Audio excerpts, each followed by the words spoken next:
이런 게 학생들이 딱 봤을 때는 사실은 빠뜨리기도 되게 쉽고, 특히 이제 저도 처음에 생각했을 때 빠뜨리기가 쉬운 게 이거.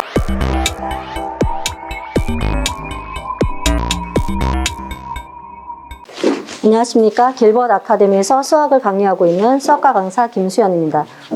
제가 받은 이번 문제는 확률과 통계 문제인데요.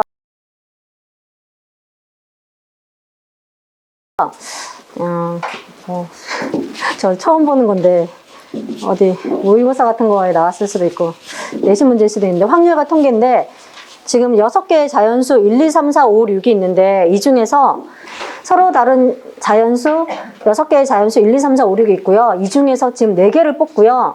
4개를 뽑아서 지금 A를 만드는 거고 크기 순서라고 했습니다. 그 다음에 집합 B를 만드는데 집합 B는 이제 뽑은 A, B, C, D를 가지고 A, B-1, C-2, D-3으로 해서 집합 B를 만드는데 이 집합 B의 개수가 2개가 되게끔. 그래서 자, 이 문제는 지금 경우의 수 문제고요.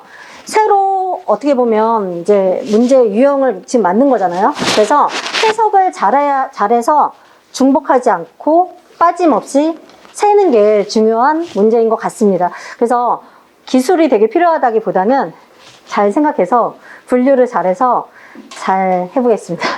우선 고2, 고3 3등급 선에서 설명을 해보도록 하겠습니다. 우선은 경우의 수 문제이기 때문에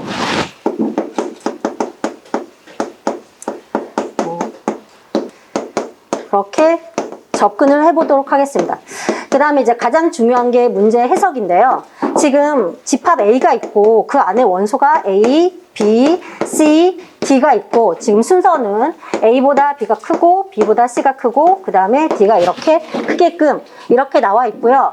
그 다음에 다시 이 원소 B를 만드는데 이 B가 지금 2개거든요. 근데 이제 그러면 2개라는 거는 이걸 가지고 만드는데 A, B-1, C-2, D-3인데 그러면 이 4개 중에 지금 이 4개가 지금 2개가 되는 거거든요. 그래서 4개가 2개가 될 수 있는 거는 3개 1개가 같거나 2개 2개가 같거나 1개 3개가 같거나 자 이렇게 되고요. 그 중에 그래서 이제 분류를 잘해서 그리고 이제 여기서 가장 중요한 거는 지금 예를 들어서 나와 있는데 지금 이 예를 보고 이제 추정을 할 수 있을 것 같거든요. A, B-1, C-2가 지금 같은 수거든요. 즉 그러니까 자, 여기서 중요한 게 이웃하는 수는 결과적으로 이 B를 갔을 때 같은 수가 된다는 게 중요합니다. 그래서 나눌 때 3개, 1개, 2개, 2개, 1개, 3개 자 이렇게 나누는 게 중요한 것 같습니다. 그래서 제가 이거를 기준으로 해서 문제를 풀어보도록 하겠습니다. 지금 본 것 같이 자연수인데 1, 2, 3, 4, 5, 6이 있고요. 그 다음에 자, 정말 얘기한 것 같이 A는 A, B, C, D 이걸 가지고 A 그 다음에 B-1, C-2, D-3 해서 4개로 할 건데 자 이웃하는 수끼리는 같은 수가 되기 때문에 제가 먼저 3개, 1개로 분리될 수 있는 거를 해보겠습니다. 3개 하나로 분리되는 거는 1, 2, 3 그 다음에 띄어야 되고요. 이웃하면 같은 수니까 그 다음에 5가 될 수 있고 그 다음에 1, 2, 3 하면 같은 수가 되고 띄고 그 다음에 6 이렇게 그 다음에 2, 3, 4 이렇게 하고요. 띄고 6 이렇게 해서 제가 우선 3개를 찾았습니다.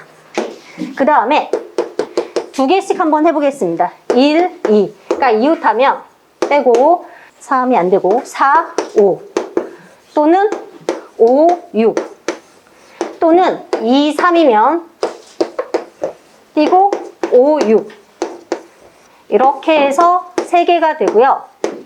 그 다음에 김 교수님 열심히 보고 계신데 그래서 제가 처음에 3, 1 그 다음에 2개 묶고 그 다음에 1개, 3개 묶을 거거든요.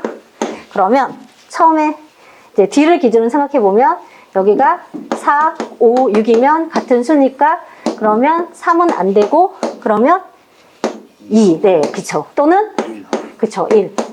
이렇게. 그 다음에 연속된 수가 이쪽으로 앞쪽으로 당기면 3, 4, 5가 되니까 그래서 2는 안 되고 그러면 1. 이렇게 해서 3개. 그래서 다 합쳐서 3개.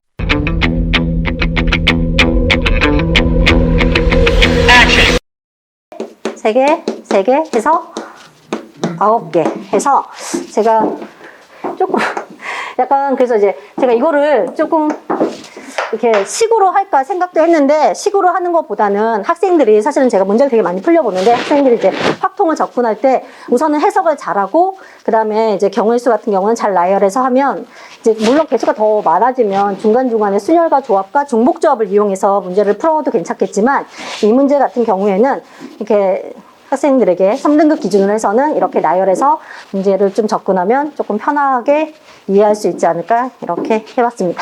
그래서 출제율은 저희가 지금 이번에도 수능에서 확통이랑 이제 학생들이 이제 선택 과목이 확통이랑 미적분이었는데 이런 게 학생들이 딱 봤을 때는 사실은 빠뜨리기도 되게 쉽고 특히 이제 저도 처음에 생각했을 때 빠뜨리기가 쉬운 게 이거랑 이거는 금방 생각이 나는데 왜냐면 예시에 주어졌기 때문에 딱 예시에 주어져 있으면 예시에 주어진 거에 딱 몰입이 되거든요. 생각이 나는데 그 다음에 여기서 조금 이제 빠뜨릴 수가 있는 거고 그래서 사실은 이제 막상 풀려보면 학생들이 오답이 되게 많을 것 같거든요. 그래서 출제율과 난이도를 판단해보면 난이도는 그래도 뭐 잘 세면 되니까 이 정도 되고 출제율도 새롭게 계속 문제를 만들어서 이제 접근을 하는 문제들이 계속 출제되기 때문에 그런 방향으로 본다면 경우의 수 문제니까 경우의 수라고 쳤을 때 이렇게 하도록 하겠습니다. 이 문제는 이제 올해 그 EBS 그 공투 모의고사에 거든요. 선생님 반에 뭐 그거를 하시는 것 같아요. 저희 수십 개를 풀려가지고. 네, 했는데 일단 잘 하셨어요. 잘 하셨고 네. 이제 지금은 이제 나열하는 식으로 좀 네. 했는데 한 가지 이제 이것이 어려운 점은 뭐냐면 나열하다가 네. 빼먹을 수가 있거든요. 아, 예, 예. 그런 점이 있기 때문에 학생들한테 네. 좀 중복 조합을 사용할 수도 있어요. 그러니까 이거를 보면은 결국 집합비는 원소가 1, 2, 3으로 구성될 수밖에 없고 그렇죠. 그 중에 2개가 될 수밖에 없어요. 네. 거기서 이제 1, 2, 3, 1, 2에서 3개를 뽑는 그런 방식으로 해갖고 이제 4개죠. 4개. 2H4. 예, 2H4. 거기는 똑같은 게 4개가 아, 예. 예. 그렇게 해서 예, 저도 그렇게 중복 조합하고 칸막이를 해서 생각도 해봤는데 우선은 이제 접근하기 쉽게 이해하기 쉽게 이제 학생들이 접근할 수 있게 설명을 해봤습니다. 이게 빠질 수가 있는 게 좀 많은데 잘 안 빼고 잘 뽑으셨고 이거는 약간 뭐라 말씀드리지 순열점 문제 느낌은 아니에요. 그냥 경우의 수 문제 느낌인데 그래서 확률과 통계 파트에서 나올 만한 거가 약간 이런 느낌은 드는데 그래도 이제 순열점 할 수 있으면 경우의 수 할 수 있는 거니까 잘 세나 물어보는 문제인 것 같아요. 그래서 잘 세우셨고 문제는 없는 것 같습니다. 수고했어요.